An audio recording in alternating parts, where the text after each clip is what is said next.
Adolescence web series I am sure आप सभी ने देखी होगी। Look out! Fucking wanna sit down!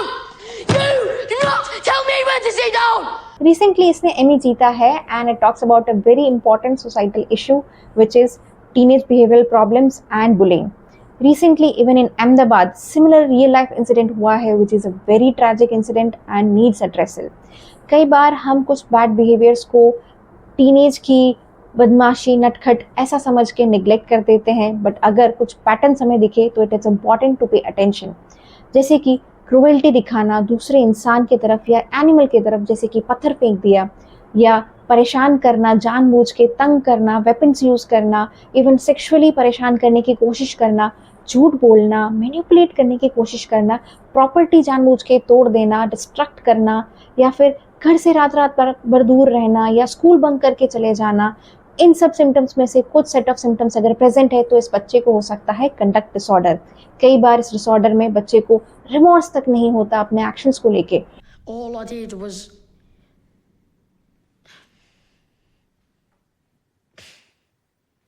look at you, all hopeful like I'm gonna say something important. It is important to know कि conduct disorder crime से immunity नहीं देता, पर इसका timely detection and intervention important है ताकि आगे चल के ऐसा कुछ। आज हम बात करेंगे बर्फी मूवी के बारे में। इस मूवी में प्रियंका चोपड़ा ने एक्टिंग की है एक ऑटिस्टिक इंडिविजुअल की, जिसमें सोशल डिफिकल्टीज होती है और दूसरा स्टीरियोटिपिकल मूवमेंट्स होते हैं। इसके अलावा बहुत सारे क्लस्टर ऑफ सिम्टम है, जिसमें से आज हम बात करेंगे सेंसरी प्रोसेसिंग डिफिकल्टीज के बारे में। हमारे बॉडी में बेसिकली 5 टाइप के सेंसेस हैं: eyes, ears, nose, tongue and skin. ये जो पांचों सेंसेस है एक ऑटिस्टिक इंडिविजुअल में या तो हाइपर रिएक्टिव होते हैं या हाइपो रिएक्टिव होते हैं। आप मान लीजिए जैसे आपके स्किन पे जब चींटी चलती है तब आपको तुरंत रियलाइज होता है और आप उसे हटा देते हैं। इन ऑटिस्टिक इंडिविजुअल को इवन नॉर्मल जो सेंसेशंस होता है वो इस इंटेंसिटी का लगता है, जिसकी वजह से वो जल्दी ही इरिटेट हो जाते हैं और कुछ कुछ चीज़ों को बहुत अवॉइड करते हैं। जैसे कि कुछ सर्टेन आवाज़ों को लेके वो बहुत इरिटेट हो जाते हैं, कान बंद कर लेते हैं, गुस्सा दिखाते हैं अगर उन्हें सुनाया जाए तो। कुछ सर्टेन पिक्चर्स, कुछ सर्टेन चीज़ें उन्हें देखना पसंद नहीं, कुछ स्मेल उन्हें बहुत इरिटेट कर देता है। हालांकि कोई चीज़ें उन्हें बहुत ज़्यादा पसंद आ जाती है तो एक ही गाना बार बार भी सुन सकते हैं। कभी कभार जैसे स्किन का टेक्सचर है उसके ऊपर कोई पर्टिकुलर टाइप ऑफ फैब्रिक उन्हें पसंद नहीं आता, पर्टिकुलर टाइप ऑफ कपड़े वो नहीं पहनना चाहते, खाने को लेकर वो पर्टिकुलर होते हैं, कोई टेक्सचर की चीज़ें पसंद नहीं। तो ये सब इश्यूज होता है ऑटिज्म में। इसकी थेरेपी होती है जिसे हम कहते हैं सेंसरी इंटीग्रेशन थेरेपी। तो अगर आपने किसी ऑटिस्टिक इंडिविजुअल को देखा है या किसी पेरेंट को जानते हैं तो आज ही ये रील फॉरवर्ड करिए और अवेयरनेस बढ़ाइए।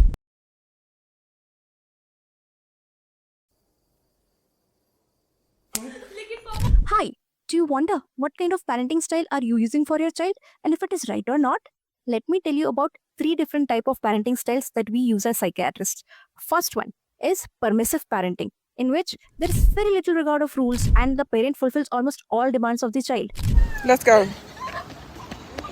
Second type is completely 180-degree shift. It is called as authoritarian parenting, in which there is very harsh and punitive parenting with very little space to breathe. लेकिन मुझे फैक्ट्री में काम नहीं करना। तुमसे पूछा कोई? पूछा कोई? However, the third one is authoritative parenting, in which there is scope of two-way communication with the child. There are clear-cut rules, firm instructions, and consequences told to the child beforehand. Is that yours? Yes. So go pick it up. You don't just put it on the floor. Good job. Now, do you want to eat it? Okay, then just go put it on that table. Yep. Say, okay, Mom. So, what kind is the best style and what are you using for your child? Share this reel and spread awareness. आपको मैं आज एक बहुत ही viral meme के बारे में याद दिलाती हूँ। नाम क्या है तेरा? कमलेश. हाँ, वो सॉल्यूशन बॉय। इसके ऊपर न जाने कितने ही मीम्स आए और हमने बहुत हंसी ठहाके मारे। कितनी उम्र कितनी है बेटा तेरी? हमारी 13 साल. पर असल में इसकी डॉक्यूमेंट्री बनी थी जो इसकी तकलीफ के बारे में बात करना चाह रही थी। इसको डालते हैं. इसको जो तकलीफ थी वो एक प्रकार की नशे की बीमारी है जिसे हम साइकियाट्री में बुलाते हैं इनहेलेंट यूज डिसऑर्डर। इस तकलीफ में इंसान कपड़े के ऊपर सोल्यूशन डाल के उसे नाक से सूंघ के नशा करने की कोशिश करता है। इस टेक्निक का नाम है स्निफिंग। इसके अलावा भी इंसान हफिंग या बैगिंग जैसी टेक्निक्स भी यूज कर सकता है और भी बहुत तरीके हैं इसको यूज करने के। इसके लंबे समय तक इस्तेमाल करने की वजह से बहुत सारे फिजिकल इफेक्ट्स हो सकते हैं और साथ ही में मेंटल इफेक्ट्स भी, जैसे कि ब्रेन पे असर होना, मेमोरी पे असर होना, लिवर का डैमेज होना, किडनी का डैमेज होना या हियरिंग फंक्शंस जाना। अभी हुई है खून की उल्टी? हाँ, ये 2-3 दिन ऐसी आता ना, उनको जो हो गई थी। सबसे प्रॉब्लम की चीज़ ये है कि ये जो सोल्यूशन है बहुत ही इजीली बहुत सारे हाउस होल्ड प्रोडक्ट्स में और बहुत ही सस्ते दाम पे अवेलेबल है, जिसकी वजह से बच्चे भी इसका काफ़ी इस्तेमाल कर लेते हैं। तो अगर आपने कोई बच्चा या कोई इंसान को देखा इसका इस्तेमाल करते हुए तो उसे आज ही professional help दिलवाएं। Pay attention. 3 words, नदी, चाबी, घोड़ा। ये 3 शब्द याद रखिए, पीछे से पूछूंगी। तब तक मैं बताती हूँ आपको ऑटिज्म के बारे में। है? समझ लीजिए कि ये नॉर्मल है, तब आप समझेंगे कि सबका अपना अपना नॉर्मल होता है। ऑटिज्म का डायग्नोसिस आते ही एक पेरेंट का दिमाग सुन्न हो जाता है, वो विचलित हो जाते हैं एंड तुरंत लग जाते हैं थेरेपीज वगैरह करवाने में, जैसा कि एडवाइज्ड है। वो जाते हैं ऑक्यूपेशनल थेरेपी में, स्पीच थेरेपी में, ABA के लिए। एंड इशू ये आता है कई बार कि बच्चा उन थेरेपीज में शांति से बैठ के फोकस करके वो थेरेपी को ग्रास्प नहीं कर पाता एंड पेरेंट्स के सारे एफर्ट्स फ्यूटाइल हो जाते हैं। इस केस में ये जानना ज़रूरी है कि almost more than 50% of cases of autism में हो सकता है साथ में ADHD, which is attention deficit hyper activity disorder. अब इसकी वजह से जो बच्चे का फुल पोटेंशियल है इवन विद ऑटिज्म वो अनलॉक नहीं हो पाता, क्योंकि वो ध्यान ही नहीं दे पा रहा है कि थेरेपी में सिखा क्या रहे हैं। अब द गुड न्यूज़ इज़ कि ADHD का ट्रीटमेंट पॉसिबल है। We have FDA approved evidence based treatment for ADHD, जिससे काफ़ी फ़ायदा मिलता है। मॉडरेट टू सीवियर केसेस में तो खास दवाई की ज़रूरत पड़ती ही है, और साथ ही में इसके थेरेपी दे सकते हैं जिससे और भी एडेड बेनिफिट्स मिले। तो अगर आपको लग रहा है कि आपका बच्चा डिस्पाइट थेरेपी कुछ भी ग्रास्प नहीं कर पा रहा और इधर उधर भटक रहा है, रेस्टलेस है, ध्यान नहीं दे पा रहा है, तो एक बार रीएवैल्यूएट करवाइए फॉर ADHD। अच्छा, अब वो 3 शब्द याद करके कमेंट सेक्शन में लिखिए। देखते हैं आपका अटेंशन और कंसंट्रेशन कैसा है। क्या आप पीरियड्स के टाइम पे बहुत ही ज़्यादा फ्रस्ट्रेटेड फील करते हो, या ऐसा लगता है कि बहुत ही ज़्यादा एंजाइटी हो रही है, कुछ सही से नहीं हो रहा है, या फिर कभी ऐसा लगता है कि बहुत ज़्यादा डिप्रेशन आ गया है, मूड ही अच्छा नहीं है, पूरे टाइम ऐसा ही फील कर रहे हो, बहुत रोने का दिल करता है? मेरा तो इतना लाइफ खराब हो गया है, इतना लाइफ खराब हो गया है मेरा।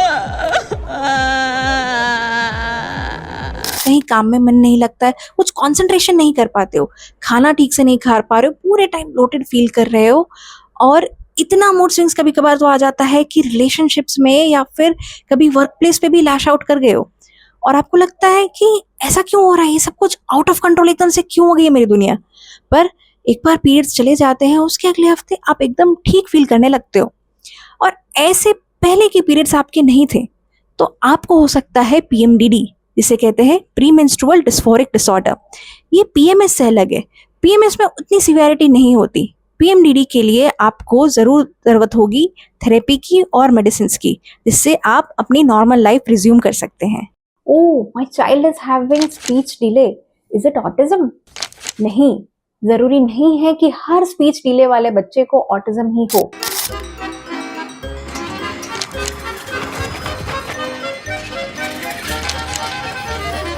ऑटिज्म के अलावा बहुत सारे केसेस में बहुत सारे डिफरेंट डायग्नोसिस हो सकते हैं। कभी कभार आइसोलेटेड स्पीच डिले का भी केस हो सकता है, पर दूसरा जो very prevalent these days is pseudo autism. Pseudo autism एक ऐसा टर्म है जो हो सकता है उन बच्चों में जिसको proper social exposure and interaction नहीं हुआ है, इधर बिकॉज ऑफ लेस स्टिमुलेशन या फिर increase exposure to screen time. अब जो स्क्रीन टाइम है वो बच्चों के लिए जो गाइडलाइंस है वो ऐसा कहता है कि अंडर 12 मंथ्स ऑफ एज बच्चों का स्क्रीन टाइम होना चाहिए 0, और लेस देन 24 मंथ्स के लिए लेस देन 1 आवर, एंड साथ में ही आप को व्यूइंग कर सकते हैं as a parent. For 2 years to 5 years of kids we can give around 2 hours 3 hours max to max, but with compulsorily 1 hour of physical activity daily। ये जो guidelines है ये WHO ने दिया है and it should be strictly followed. और अगर आपको शक है कि स्पीच डिले हो रहा है तो एसेस करवाइए for all this factors and get a proper diagnosis. क्या आपके बच्चे के इवन 5 years कंप्लीट हो जाने के बावजूद ब्लैडर कंट्रोल नहीं है? क्या वो रात को यूरिन पास कर देता है, या फिर उसकी स्कूल से बार बार कंप्लेन आ रही है कि आपका बच्चा रोज पैंट बिगाड़ दे रहा है? तो आपको कंसिडर करना चाहिए कि आपके बच्चे को हो सकता है nocturnal enuresis, generally normal development के पार्ट में डे टाइम ब्लैडर कंट्रोल आ जाना चाहिए 4-4.5 साल के बीच में, और 5 साल तक में नाइट टाइम कंट्रोल तक आ जाना चाहिए। अगर ये नहीं अचीव हुआ है तो there could be some developmental lag, जो कि या प्राइमरी या सेकेंडरी इश्यूज़ की वजह से हो सकता है। अगर ये प्रेजेंट है तो बच्चों को ज़रूरत है ट्रेनिंग की, थेरेपी की, जैसे कि फ्लूइड रिस्ट्रिक्शन थेरेपी कर सकते हैं, some certain amount of fluids ही देना चाहिए आफ्टर नाइट टाइम, और उसके अलावा ब्लैडर ट्रेनिंग कैपेसिटी कर सकते हैं। तीसरा, alarm therapy and positive reinforcement कर सकते हैं, जिसमें आप शेड्यूल टाइम पे उसे उठा के पेशाब करवा के उसे सोने जाने दें, और ये चीज़ खुद से फॉलो करने पे उसे रिवॉर्ड करें। और कई केसेस में अगर इन सब चीज़ों से फ़ायदा नहीं होता है तो मेडिसिन की भी ज़रूरत पड़ सकती है, पर उससे डेफिनेटली फ़ायदा मिलता है। तो आज ही इस बात को जानिए, समझिए और इसको address. Never tell your child, if you lie, God will punish you. Children actually tend to believe these things. Instead, say, if you lie, it will be difficult to make friends since people will not believe you. Tell them real facts. Give them cause and effect, because in this age group of 2 to 7, children generally have this kind of thinking which is called as immanent justice, as described by Piaget. In this, children think that all bad actions will definitely have a bad consequence, and they'll tend to link it even though if it is unrelated. So try to teach them by linking two things as cause and effect. Pair consequences with rules, making them understand these things, why it happened. They do not generally understand the intention behind it. If you have difficulty in understanding how to approach your child and how to teach them, reach out to me for professional help. हर साल की तरह इस साल 10 अक्टूबर को हमने मनाया world mental health day. इस साल का थीम था access to mental health services in catastrophe and emergencies. Catastrophe या इमरजेंसी का माने ऐसी कोई आफत जो एकदम से आ गई है। ये इस इंटेंसिटी की होती है जो सब पे प्रभाव करती है, पर शायद कुछ लोगों पे long lasting mental health impact हो जाता है। जैसे कि कोई सिचुएशन में फंसना जिसमें वॉर है, कॉन्फ्लिक्ट है, कोई एक्सीडेंट में सडनली इन्वॉल्व होना, कोई क्रैश में इन्वॉल्व होना, या फिर वायलेंस का शिकार होना, इधर फिजिकल, सेक्सुअल, मेंटली टॉर्चर होना, या फिर एकदम से किसी करीबी इंसान को गुमा देना। ये सारे चीज़ों का इम्पैक्ट हो सकता है, and they can have short term as well as long term mental health impact. इन केसेस में कई बार कुछ लोगों को हो सकता है PTSD, जिसे हम बुलाते हैं पोस्ट ट्रॉमेटिक स्ट्रेस डिसऑर्डर। इस केसेस में 3 मेजर सिम्टम्स का ध्यान देना चाहिए जो इंसान को हो सकता है। पहला, उनको फ्लैशबैक्स आते हैं उन मेमोरीज के बारे में, वो रिलीव करते हैं वो सिचुएशन जो पहले हुआ है एंड घबरा जाते हैं। दूसरा, अवॉइडेंस, जो वो सिचुएशन में जो सिचुएशन हुआ था जहाँ वो थे, वो सारी चीज़ों को, वो सारे लोगों को अवॉइड करने लगते हैं। तीसरा, अराउजल, यानी जैसे ही उन चीज़ों के बारे में याद करते हैं उनकी बॉडी एकदम एक्टिव हो जाती है, वो एंग्शियस हो जाते हैं एंड घबरा जाते हैं। तो इन ट्रायड ऑफ सिम्टम्स को हम इंडिकेट कर सकते हैं कि PTSD होने के चांसेस है, जिसके लिए ट्रीटमेंट, थेरेपी दोनों बहुत ज़रूरी है। क्या आपको एंजाइटी अटैक्स आते हैं? What happened? Are you okay? Okay, calm down. या कभी पैनिक अटैक आया है, या गुस्सा कंट्रोल करने में बहुत दिक्कत होती है? सुनाई दे रहा है, बेरा नहीं हूं मैं। तो आज मैं आपको बहुत ही इंटरेस्टिंग टेक्निक बताऊंगी। इस टेक्निक का नाम है जेकब्सन्स प्रोग्रेसिव मसल रिलैक्सेशन। इस टेक्निक से आप एक मसल ग्रुप पे फोकस करके कॉन्ट्रैक्शन एंड धीरे धीरे रिलैक्सेशन कर सकते हैं। साथ में डीप ब्रीदिंग भी आप पेयर कर सकते हैं। मल्टीपल टाइम्स इस एक्सरसाइज को कर सकते हैं और डिफरेंट मसल ग्रुप पे आप फोकस कर सकते हैं 1 by 1। अगर आपको भी ये सारी तकलीफों में फ़ायदा चाहिए तो आज ही ये प्रैक्टिस शुरू करिए और देखिए डिफरेंस इसमें कितना फ़ायदा मिलता है। आज ही ये रील फॉरवर्ड करिए और अवेयरनेस बढ़ाइए दूसरों का भी। ऑटिज्म टर्म के बारे में सुना है? ये बहुत ही प्रेवलेंट है आजकल, या तो किसी रिलेटिव या किसी फ्रेंड या फिर अपने ही घर में से ही आपने इस डिसऑर्डर के बारे में सुना होगा। तो फिर आज ही रील को समझिए। आई am doctor Aakriti Jha. I am a child psychiatrist practicing in Ahmedabad. आज मैं आपको बताती हूँ कैसे ऑटिज्म अकेला नहीं आता, साथ में कई बार हो सकता है हाइपर एक्टिविटी, जिसे हम कहते हैं ADHD, या फिर इंटेलेक्चुअल डिसेबिलिटी यानी कि कम समझदारी, या फिर डिसलेक्सिया, या फिर लर्निंग डिसेबिलिटी, जिसे पढ़ने लिखने में कोई पर्टिकुलर सब्जेक्ट में डिफिकल्टी हो, ये भी साथ में हो सकता है। तो इट इज़ इम्पॉर्टेंट कि आप समझे कि जो बच्चे आपके केस में पता है आपको, उसको क्या क्या तकलीफें हैं और उसकी सही इलाज हो रही है कि नहीं। टू अंडरस्टैंड दिस, ये समझिए कि एक चाइल्ड साइकियाट्रिस्ट आपको कैसे हेल्प कर सकता है। वो हेल्प कर सकता है आपको बिहेवियरल प्रॉब्लम्स को लेके, डायग्नोसिस को लेके, and to guide you through the treatment. फिर आते हैं चाइल्ड साइकोलॉजिस्ट, जो आपको हेल्प कर सकते हैं IQ असेसमेंट, कितनी सीवियरिटी है डिसऑर्डर की, एंड कैसे ट्रेनिंग करें पेरेंट एज अ पेरेंट। फिर आते हैं ऑक्यूपेशनल थेरेपिस्ट, जो आपको हेल्प करते हैं आइडियल ट्रेनिंग में, मतलब activities of daily living and sensory processing issues होते हैं तो सेंसरी इंटीग्रेशन थेरेपी दे सकते हैं।